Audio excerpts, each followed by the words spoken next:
Olá! E como parte da proposta que nossos seguidores, que você muito provavelmente já sabe aí para dar conta, né, para atender justamente esse momento, fazer na medida do possível a nossa parte perante esse momento significativo, o Com a Palavra está com mais de uma edição semanal, aí às vésperas da eleição, para dar voz, trazer o máximo possível de vertentes sociológicas, de vozes, né, de todos os espectros aí, pessoas mais conhecidas, pessoas menos, sem desmerecer, para trazer para você o maior número de informações, o maior volume de informações. E o nosso entrevistado desta edição do Com a Palavra, nas últimas eleições municipais, foi candidato a prefeito de Maceió. É oficial de justiça, foi carteiro, músico, é jornalista também. Já deve estar tendo uma ideia mais ou menos, né? Só que, para ajudar ainda mais no histórico debate promovido pelo ACTA com alguns dos então candidatos a prefeito de Maceió, coube a esse candidato, ao nosso entrevistado, protagonizar alguns dos momentos mais marcantes, né? Por colocações sagazes, por colocações que instigaram os adversários e algumas também pitorescas, não deixaram de ser. Marcou realmente sua presença lá. Eu estou me referindo ao agora candidato a deputado estadual, mas ainda pelo mesmo PCdoB, candidato Cícero Filho. Candidato, bem-vindo. Obrigado, Felipe. Prazer mais uma vez estar aqui no ACTA com a palavra. Obrigado pelo espaço. Nós aqui agradecemos. Bom, nesse caso, saiu de uma candidatura majoritária para uma proporcional. É isso, Felipe. A candidatura a prefeito, nós sabíamos que tínhamos um papel a exercer. Reposicionar politicamente o PCdoB aqui na capital, acumular força. Em torno da nossa candidatura, nós unimos mais de 30 candidaturas proporcionais, fizemos um grande trabalho com candidatos e candidatas a vereador e vereadora aqui em Maceió, reunindo candidaturas populares. Nós temos marisqueira, advogado, servidor público, motoboys, fizemos uma grande chapa, chegamos muito perto de fazermos um vereador em Maceió, faltou muito pouco, Felipe, 1.000 e poucos votos para a gente fazer um vereador aqui em Maceió.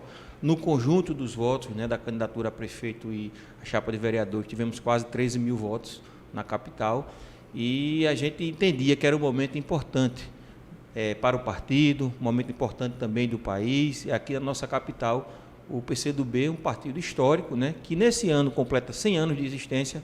Lá em 2020 tem uma candidatura majoritária e impulsionar as candidaturas proporcionais. Com esse acúmulo de força, a partir dessa candidatura de prefeito, a gente alçou essa candidatura agora a deputado estadual. Perspectivas, que a gente sempre coloca. O candidato nunca haverá de dizer, não tenho chance nenhuma, mas já houve quem admitiu aqui que estava a serviço, né, do partido, de um projeto maior, com vistas a eleger outra pessoa. Por isso que a gente sempre pergunta, estamos aqui sendo o mais honesto possível. Perspectivas reais de alcançar uma vaga na Assembleia, no Legislativo de Alagoas. As perspectivas são reais e concretas, Felipe. Ao contrário de 2020, como eu disse, né, que sabíamos que era uma eleição muito difícil, né, nós concorríamos com candidatos com uma estrutura muito grande, né, e uma candidatura majoritária é sempre difícil. A candidatura a deputado estadual, não. É uma candidatura com chances reais, pesquisas de consumo interno que a gente tem acesso, pesquisas de bastidores, o mundo político vê dessa forma. Nós estamos numa chapa com reais possibilidades de eleger 3 deputados. 3? Nós temos 2 de mandato, né? Temos umas chances reais de eleger 3 deputados, temos uma chapa boa, uma chapa homogênea, de bons nomes. E então, essa terceira vaga está aberta, né?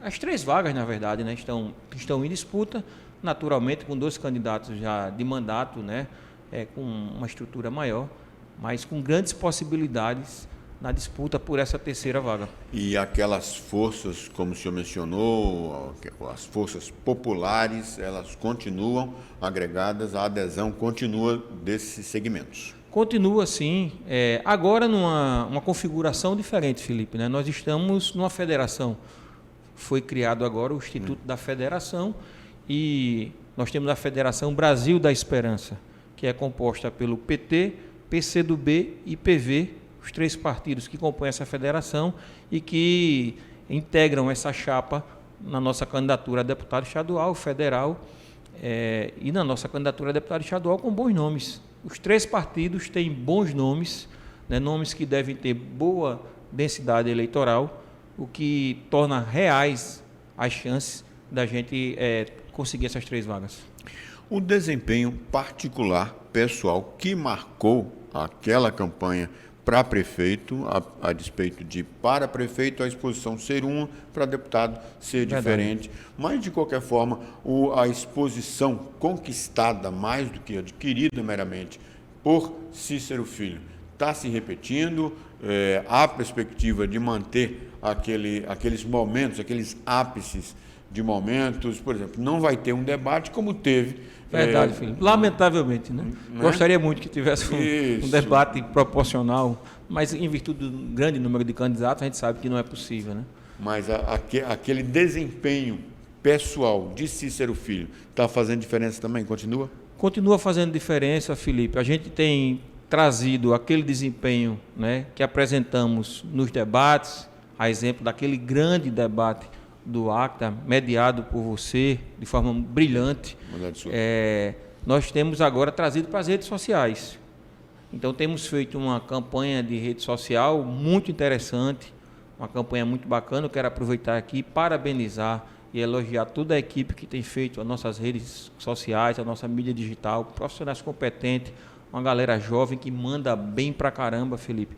E aí a gente tem trazido aquela pegada, né? Está apresentado quadros, por exemplo, um quadro que tem viralizado bastante é o Mete Bronca Cícero, onde a gente traz momentos, né, da nossa vida profissional, no jornalismo, no próprio debate, momentos que nós destacamos, né? É apresentado quadros, coisas interessantes. Bem naquela linguagem, redes sociais mesmo, hoje a mídia da moda é o TikTok, mas não tem Não, a gente é uma pegada bem de rede digital, não é?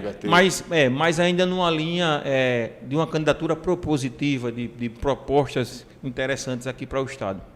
E a propósito, sobre isso, a eleição, a conjuntura eleitoral nesse momento aqui em Alagoas?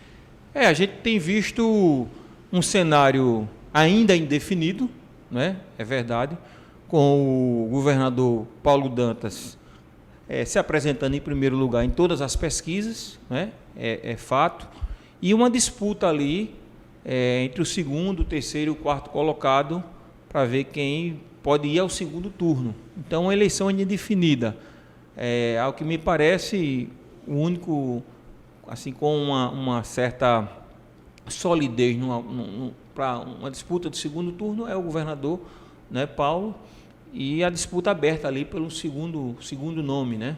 E eu, por falar nisso, assim, com um desempenho bem interessante, eu faço questão de registrar, né, do Paulo, do governador, que assumiu há 100 dias, mas tem se demonstrado, né, uma figura carismática, trabalhadora, tem sido acessível à população, tem cada vez mais conhecido o Paulo e tem gostado, né, da atuação dele.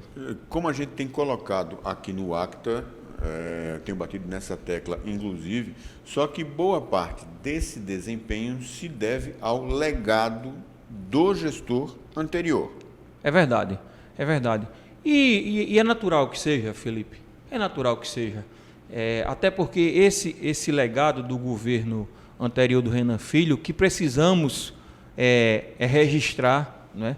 Foi um legado, sim, muito importante. Alagoas avançou muito no governo Renan Filho, é fato. Há muito o que se fazer ainda em Alagoas. Um estado com muitas desigualdades sociais ainda, mas avançou muito, inegavelmente. É natural que o Paulo ele tenha esse bônus desse legado, porque ele fazia parte do grupo também, né? E não se constrói política pública de forma isolada, né? A gente não pode imaginar que seria apenas uma ação do Renan Filho em si, né? Muito pela sua força política, pela sua forma de fazer política, mas naturalmente contando com o grupo, contando com o apoio dos parlamentares, né, que compunham a base. Então é um conjunto de forças e o Paulo, de forma muito natural e justa, tem esse bônus aí do governo Renan Filho. A propósito de debates, a gente teve na semana passada o primeiro dos debates que já trouxe um aspecto bem negativo, que foi o desempenho, aquele momento protagonizado pelo Collor, né? Daquilo ali, o que fica para ti, qual o comentário que você faria, a avaliação que você faria daquele episódio? A primeira avaliação que eu faço, Felipe, é que faltou um Cícero Filho naquele debate, né?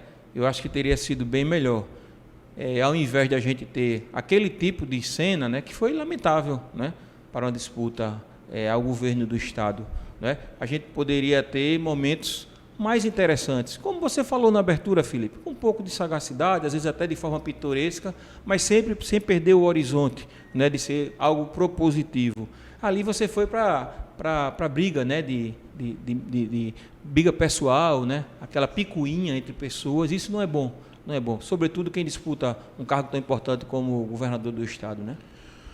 Essa campanha está mais propositiva ou está mais de disputa? Porque um aspecto que a gente pode tirar daquele debate, pelo menos, foi essa questão de que foi mais marcado pelo episódio negativo do que por projetos, por proposições. É verdade, faltou, Felipe. Eu acho que faltou mais proposições, faltou discutir mais questões relevantes para o Estado de Alagoas. Faltou sim. A gente vai para um intervalo, já continua.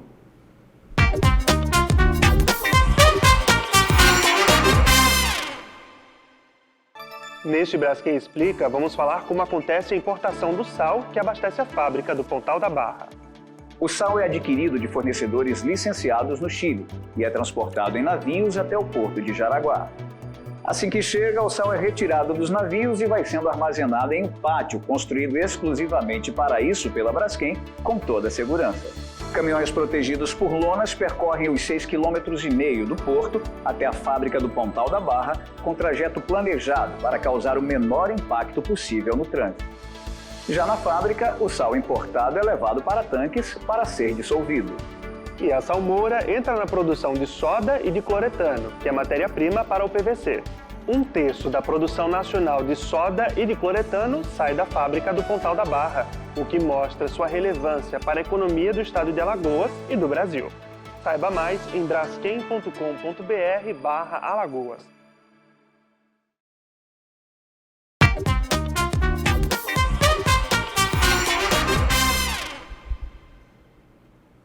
E a gente retorna para este segundo bloco, trazendo como entrevistado desta edição, mais uma edição por semana, como a gente falou, nunca é demais lembrar, atendendo a este momento, né, a demanda deste momento pré-eleitoral. A gente remodelou um pouquinho aí o programa, que antes era apenas semanal. Estamos trazendo o máximo possível de edições ao longo da semana para trazer o máximo possível de informações, a palavra dos candidatos, o que eles têm a dizer, o que eles têm a propor, e a gente, da nossa parte, modestamente, tentando aí instigar, procurar saber o que a ti interessa, né? É essa a nossa obrigação. E, a propósito justamente disso, eu começaria esse segundo bloco numa questão mais focal, que temos colocado para todos os candidatos como eu sempre costumo dizer, é um direito que eles têm, mas também um dever, que é a questão seguinte: propostas em sendo eleito, em chegando à Assembleia Legislativa de Alagoas, propostas de Cícero Filho, já há alguma diretriz, um ponto focal, eu vou trabalhar nisso, vou trabalhar naquilo? Sim, Felipe, eu acho que um dos principais pontos que a gente precisa enfrentar aqui em Alagoas é combater a desigualdade social.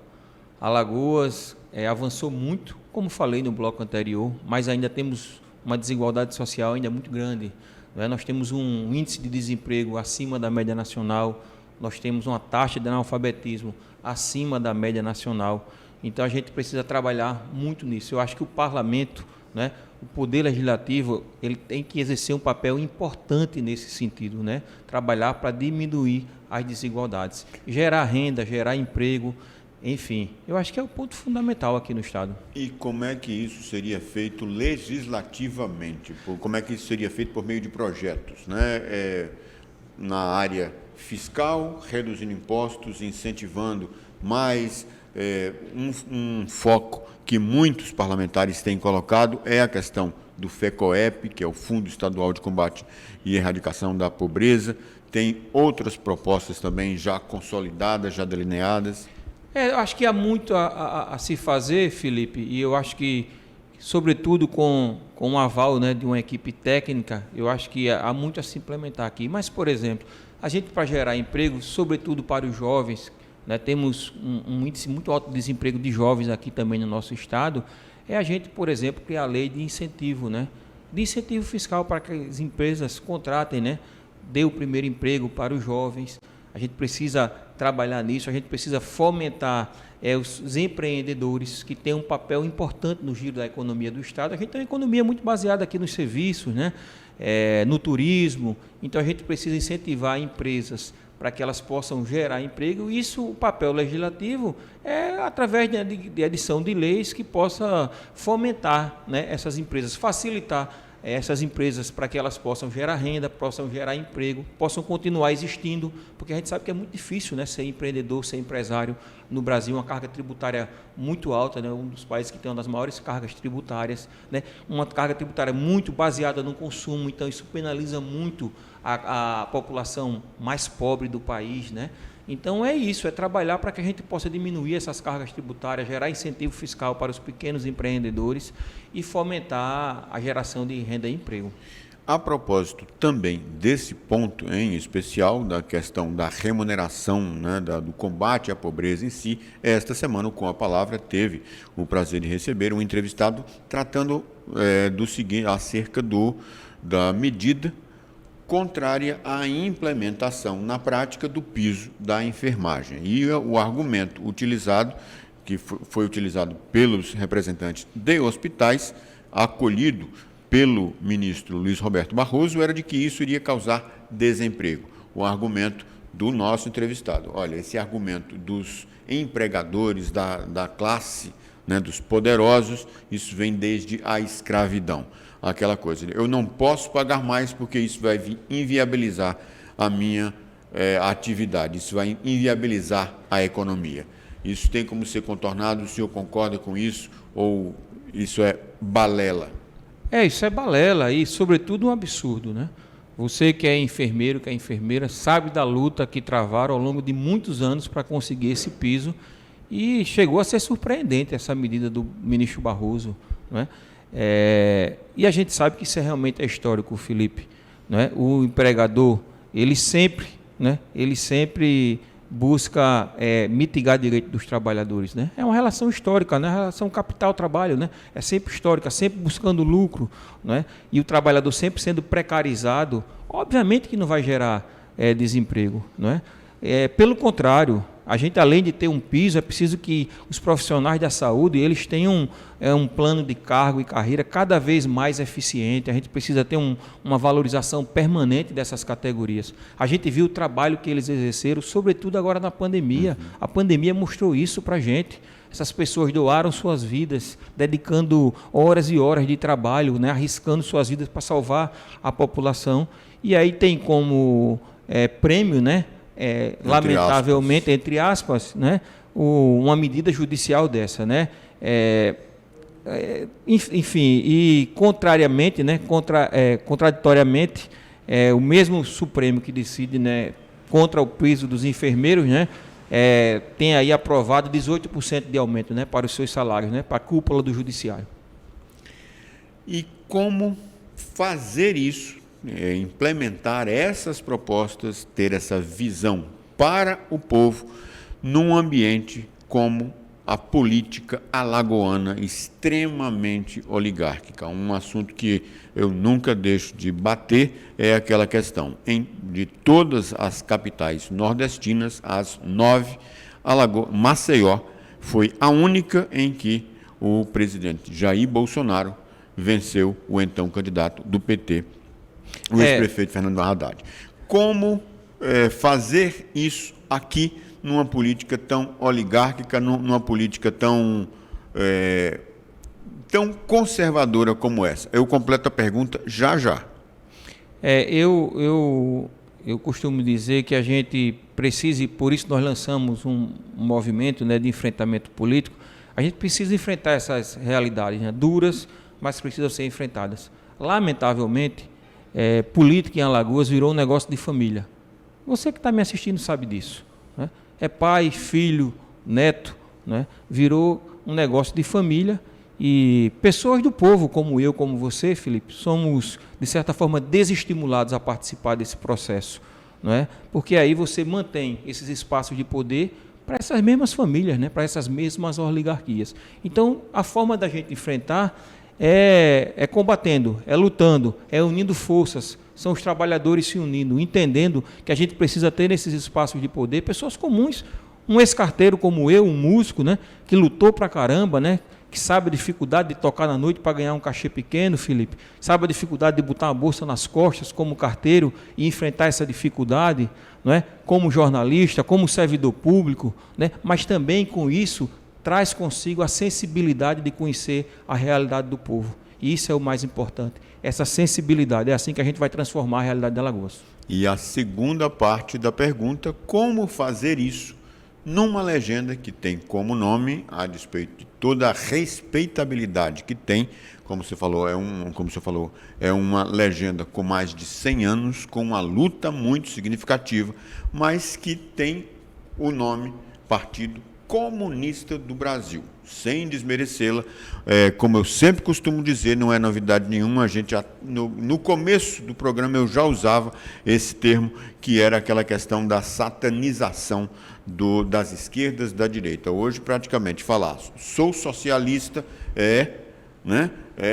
e comunista, principalmente. No que entra na questão, na outra seara, o seguinte, que é a gente ver muita gente, o chamado pobre de direita. Como fazer tudo isso nessa conjuntura? Então, Felipe, primeiro dizer que é um orgulho para a gente fazer parte do Partido Comunista, por toda a sua história. Um partido que tem 100 anos, completou 100 anos agora em 2022, que é o partido responsável pela Lei da Liberdade Religiosa, que é o partido que relatou a Lei Maria da Penha. E, desculpe interrompê-lo, a propósito dessa questão, um dos jargões mais utilizados pelos que combatem é essa questão. Olha, você vai ficar sem religião se eleger o comunista. Pois é, um verdadeiro absurdo, né? Foi justamente o Partido Comunista, né, que é o autor, né, que foi o autor da Lei da Liberdade Religiosa, né? Lá atrás, né? Lá que entrou na Constituição lá na década de 50, ou seja, é o partido que lutou para que a gente não tivesse só uma religião hegemônica, que a gente é favorável à liberdade religiosa. Foi o partido que relatou a Lei Maria da Penha, né? Uma das legislações mais importantes do mundo, que todos os dias salva vidas de milhares de mulheres. Foi o partido da Constituição Federal, né, que contribuiu demais para a Constituição Federal. Agora, recentemente, é o partido que relatou a Lei Aldir Blanc, que salvou a cultura no momento da pandemia, né? A Paulo Gustavo, né, relatadas as duas leis pela nossa grande deputada Jandira Fegali, ou seja, um partido com inúmeras contribuições para o Estado Democrático de Direito, que combateu, lutou contra a ditadura militar, né, pelo restabelecimento da democracia no nosso país. E existe essa questão, é uma ignorância, Felipe, né? É uma ignorância. A maioria das pessoas que falam, né, sobre o Partido Comunista, lamentavelmente, sequer conhece, né, o que é o Partido Comunista, o que é o comunismo, e a gente sempre prega, né, como o Partido Comunista é o partido do comunismo, de ser comum para todos, né, de ser comunitário, da comunidade, enfim, né, como diz lá em Atos dos Apóstolos 4:32, né, que seja comum para todos, um só coração. Então é nesse comunismo que a gente acredita. O resto a gente sabe é ignorância, lamentavelmente, é discurso de ódio, é algo que não constrói, que só destrói. E a gente que é do Partido Comunista, a gente é da paz, a gente é da construção, a gente é da comunhão desse comunismo. E a propósito, só para encerrar este bloco, deputada federal Jandira Fegali, que além de médica, uma grande militante, uma grande parlamentar, uma grande congressista, Verdade, Felipe. é também um excelente baterista. Excelente baterista. Eu tive a oportunidade, Felipe, de entrevistar a Jandira, e a gente, na oportunidade, até brincando, a gente vai fazer uma jam, né? Uma jam, Um jam session vamos fazer uma jam, já tem você de improviso. batera, eu de baixo e tal. Olha aí. E é isso. Porque o PCdoB, e você, um conhecedor que é, Felipe, sabe, é um partido muito ligado à cultura, né? Aos artistas, à cultura, porque é nisso que a gente acredita. Já já a gente continua com a entrevista.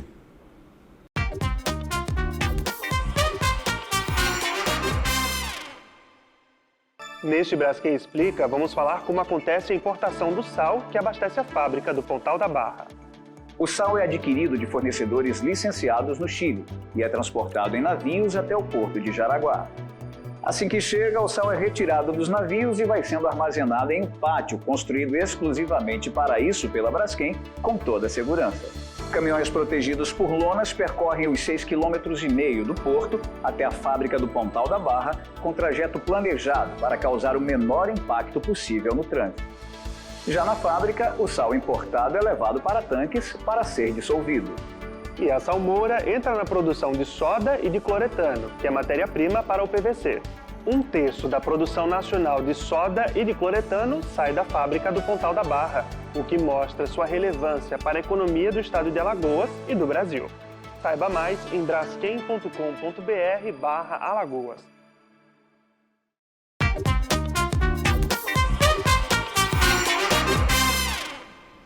E a gente volta com este terceiro e último bloco, né? Como a gente sempre costuma colocar aqui. Espero, eu pessoalmente avalio assim que a entrevista esteja rendendo, esteja trazendo boas informações, seguindo aí se me permite aí, seguindo um ritmo, né? Fazendo alusão, uma analogia meio capengazinha, um flow interessante, que é um termo lá da música.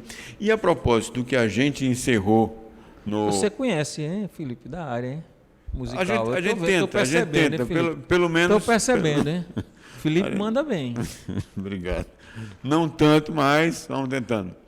E a propósito dessa situação com a qual a gente encerrou o segundo bloco, eu questionaria sobre agora de âmbito nacional.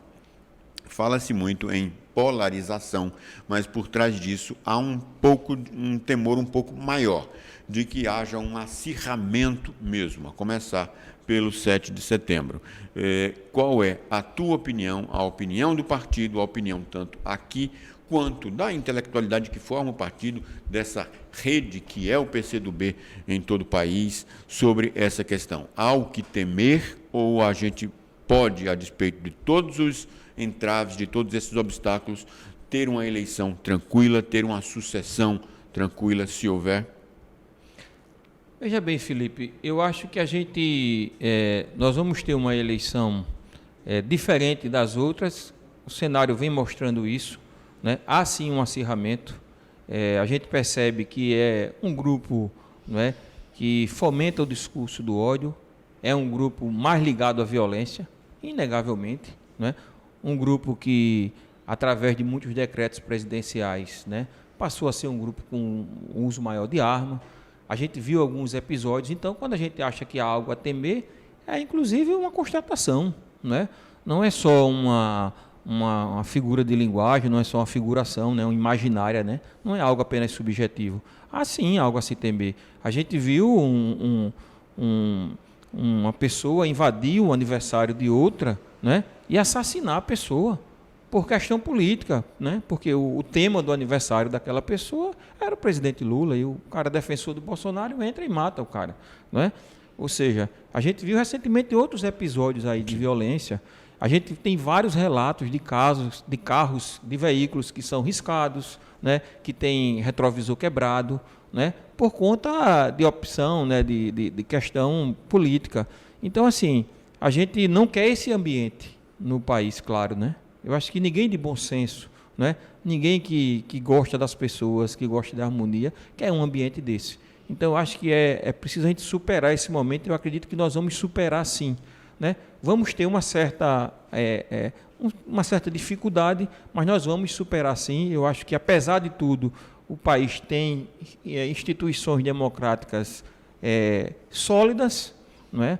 E eu acho que a gente vai superar sim esse momento. O senhor, sua campanha, tem de alguma forma visto isso, lidado, enfrentado com algum momento desses? Olha, sabendo-se que é o PCdoB, sabendo-se que é um partido não apenas de esquerda, mas um partido comunista mesmo, o que volto a frisar, um partido valoroso E sobre essa questão também a importância de se ter todo o espectro ideológico dentro da política, da direita à esquerda.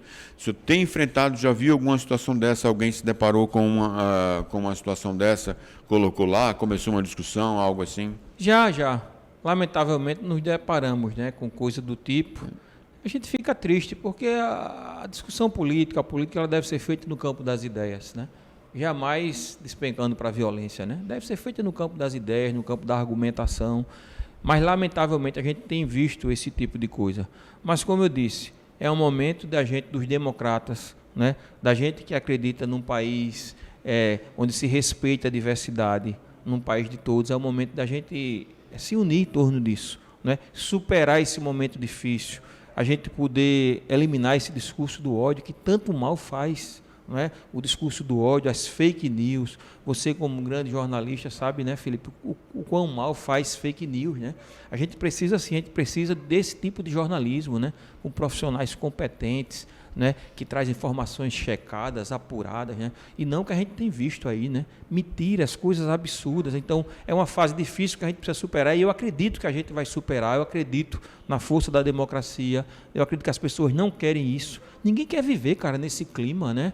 É eterno, né? Um clima bélico, né? Um clima de violência, com medo de falar de política porque você pode ser agredido, né? Ninguém quer ver nesse clima, cara. Eu não quero isso para mim, não quero para as pessoas que eu conheço, não quero para os meus familiares. Eu quero que a gente viva em paz, respeitando o outro, independentemente das questões ideológicas. E a propósito também desse tipo de comportamento, a gente vê que é muito pautado por bordões, pautado por quase que algo militaresco mesmo, né? Entre outras coisas, eu destacaria o seguinte, que é mais uma menção ao partido, o famoso, né, que é colocado o famoso slogan, o seguinte: nossa bandeira nunca será vermelha. E aí eu remeto à campanha municipal, em que coloquei para um entrevistado do Com a Palavra, de partido de esquerda, o seguinte: a perspectiva mesmo de mandar, a bandeira brasileira é tão bonita. Né, até isso, né, criaram, né, um absurdo desse. Desculpa interromper, em Copa do Mundo é a que mais se destaca, é a que eu mais acho bonito mesmo, né? Não, criaram esse absurdo, né, de que nossa bandeira, ela é verde, amarela, azul e branco, né? E nós temos muito orgulho disso, não é? De termos essa bandeira tão bonita, e criaram essa coisa, nossa bandeira não vai ser vermelha, né? Vermelha é uma cor maravilhosa, que eu adoro, mas nem por isso eu quero transformar a minha bandeira na cor vermelha. Eu quero manter os símbolos nacionais. Inclusive, nós somos os verdadeiros patriotas. O patriota de verdade, Felipe, ele não vende o seu patrimônio. O patriota de verdade não quer privatizar os Correios. O patriota de verdade não quer entregar a Petrobras para o capital internacional, né? O patriota de verdade não quer vender os seus bancos, né? Ser patriota é defender o patrimônio público, é defender o patrimônio nacional, é defender o servidor público. Isso é ser patriota. No mais, é um falso discurso, né? Os DPFs, né? Deus, Pátria e Família, né? Mas lá no fundo, infelizmente, muitos hipócritas, né, que falam uma coisa, mas na verdade não, na prática, né, não condiz, né, não se coaduna com o que fala. Outra questão, seguindo também esse raciocínio, essa apropriação dos símbolos nacionais. Antigamente, por exemplo, havia essa questão como se diz, quando se via uma bandeira do Brasil numa sacada, numa fachada, era sinal de jogo da seleção, camisa da seleção, e o que até levou a CBE, a Confederação, a fazer uma campanha para dissociar a seleção brasileira de um segmento ideológico, né? Hoje, os símbolos nacionais estão praticamente apropriados pela direita. Como é que o senhor vê isso? Concorda? É preciso Não, claro, resgatar? É preciso resgatar. Eu sinto muito desses símbolos. A gente a gente precisa reconhecer. A gente ficou até sem jeito, né, de usar esses símbolos, porque a gente que é mais, né, do campo progressista, quando a gente vê alguém com a camisa do Brasil, você já imagina, né, que é alguém, né, bolsonarista. Um bolsonarista, é da extrema-direita, ou da direita ou da extrema-direita, e a CBF, inclusive, quis dissociar por conta disso, porque viu que era ruim, né? Porque esses símbolos são nossos, como eu disse, esses símbolos são dos verdadeiros patriotas. Nós precisamos usar a camisa do Brasil, né, com muito orgulho, né, cantar um hino nacional, coisa que nós sempre fizemos, porque, como eu disse, Felipe, nós somos os verdadeiros patriotas, porque a gente não quer vender o patrimônio nacional. A gente não quer vender a Petrobras, a gente não quer privatizar os Correios. Eu trabalhei nos Correios, como você falou, Felipe, durante 6 anos eu fui carteiro, sempre defendi essa empresa, né? Sempre defendi o serviço público. Então eu me considero um patriota. Agora, não adianta ter o discurso, né? O falso moralismo de ser patriota, vestir a camisa da seleção brasileira, né? Mas lá nos acordos, né, espúrios, está negociando a venda da Petrobras, das nossas refinarias, né, a venda dos nossos bancos, das empresas públicas. Eu sinto muito essa questão da apropriação dos símbolos nacionais, né? Porque a gente, com a vontade danada, né, de vestir a camisa da seleção... Vai ter Copa do Mundo agora? Vai ter Copa do Mundo, mas fica até com receio, né? Quando a gente veste, que passa um bolsominion ali, né? Porque meio que caracterizou, né? Aí a gente tem, infelizmente, tem evitado até isso, mas jamais deixar de ter amor, de ter um grande apreço, um grande afeto pelos símbolos nacionais. E a propósito também desse assunto que o senhor acabou de tocar, essa questão que está sendo colocada como, inclusive, um objetivo alcançado pelo principal adversário do ex-presidente Luiz Inácio Lula da Silva, aliado do PCdoB, o presidente Jair Bolsonaro, que é essa questão, a estratégia de colar ao ex-presidente o estigma, a marca, a pecha de corrupção, de corrupto. Antes não colava, agora está colando. Na tua opinião, isso de alguma forma pode trazer desgaste, é algo que precisa ser contornado ou não está funcionando ou pode ser contornado depois? É algo que precisa ser naturalmente enfrentado, né, pelo ex-presidente Lula. E acredito que a sua equipe, né, de campanha vai saber enfrentar isso. O que eu posso dizer com muita clareza é que o atual presidente não é a pessoa mais adequada, né, para criticar ninguém por corrupção, né? Mas é alguém que critica a urna eletrônica, né, que passou a vida toda sendo eleito, né, dentro desse processo, através da urna eletrônica, e não só sendo eleito, né, o presidente sendo eleito, todos os seus filhos sendo eleitos, e quando se vê na possibilidade, né, de perder pela vontade soberana da população, né? Não por qualquer tipo de manobra. Nós temos um sistema eleitoral muito seguro. As instituições públicas provam isso. Instituições que fazem parte do governo, né? Como a ABIN, a Polícia Federal, atestam, né, a segurança das urnas eletrônicas. Você quer descredibilizar porque percebe a iminência de uma derrota. Então, assim, não é muito que se esperar dessa turma, né? Agora, naturalmente, essa questão do discurso da corrupção é algo que precisa ser enfrentado, né? O próprio presidente Lula admitiu que houve corrupção durante o governo do PT, né? Ele admitiu que houve corrupção, porque houve, inclusive, ele fala isso, né? Houve delatores que admitiram, houve, na verdade, confessaram, né? Nem os delatores, mas houve réus que confessaram, né? Inclusive devolveram o dinheiro. Lamentavelmente, a corrupção é um mal, né? É um mal que atinge a humanidade, né? Mas, assim, não é a pessoa mais adequada, o atual presidente, para falar disso, né? A gente sabe bem, a gente tem visto aí, né? Poxa, a gente tem visto orçamento secreto, né, Felipe? Orçamento secreto, minha gente, pelo amor de Deus, isso é uma imoralidade, né? É a legalização da corrupção. Orçamento não pode ser secreto, orçamento tem que ser público, né? Você está jogando bilhões de reais aí, né, para aliados, né, sem a menor transparência, né? Então, essa turma não tem como falar de corrupção, não. Não tem moral para isso, não. Próximos passos, como é que tem estado a campanha? Tem interiorizado, Maceió resolve, está uma entourage, uma tour muito grande, pouca gente, acionando prefeitos, como é que tem estado a estratégia de campanha de Cícero Filho em campo? Felipe, parece que você fez uma síntese aí da nossa campanha. Você é um cara muito antenado. A gente tem feito de tudo um pouco. A gente tem tido contato com prefeitos, a gente tem viajado interiores. Eu percorri já boa parte do estado de Alagoas. A gente tem feito um trabalho grande aqui em Maceió, com muitas lideranças comunitárias. A gente tem conseguido muito apoio espontâneo, muita adesão de figuras importantes que têm entendido que a nossa candidatura, Felipe, ela representa uma candidatura popular, uma candidatura progressista, que defende os interesses dos trabalhadores, como eu sempre o fiz, que defende os interesses da cultura, como músico, como conhecedor dessa realidade.